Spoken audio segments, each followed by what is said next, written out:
Hello all. క్యారెల్‌ని తీసుకురావడం నా daily routine అనమాట. ఈవినింగ్ తనకి స్కూల్ అయ్యేసరికి 3:45 అవుతుంది. నేను ఈరోజు వెళ్ళేసరికి లేట్ అయింది. అందుకే దూరం నుంచి నన్ను చూసే ముందే బయటకొస్తుందనమాట. నేను కోతులున్నా సరే లేట్ అయింది నేను వెళ్ళేసరికి. సో, అందుకని నన్ను చూడంగానే ఇంకా ఫుల్ హ్యాపీ అయిపోయింది. వీడియో తీస్తున్నాను హాయ్ చెప్పు అంటే హాయ్ చెప్తుందనమాట. సో, స్కూల్ నుంచి వచ్చేసిన తర్వాత ఒక 1 అవర్ పార్క్‌లో ఆడుకొనొస్తారు. ఫిజికల్ ఎక్సర్సైజ్ ఉండాలి అని చెప్పి ఒక 1 అవర్ ఆడుకోండి అని చెప్తే ఆడుకోవడానికి వెళ్తారనమాట. సో, ఒకవేళ నాకు వర్క్ ఉంటే నేను వెళ్ళను. ఒకవేళ నాకు వర్క్ లేదు ఫ్రీగా ఉన్నానంటే నేను కూడా పార్క్‌కి వెళ్ళి కాసేపు వాళ్ళతో టైమ్ స్పెండ్ చేస్తా అనమాట. సో, పార్క్ పక్కనే ఇట్లా పేపర్ ఫ్లవర్స్ ఉన్నాయని కనిపించినాయి. చాలా మంచిగున్నాయి, అందంగున్నాయి అని చెప్పి కోసాను.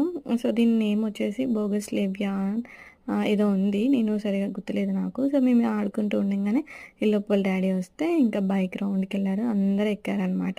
సో, ఎక్కి అలా చుట్టూ తిరిగి ఒక రౌండ్ ఏసుకొనొస్తారు. సో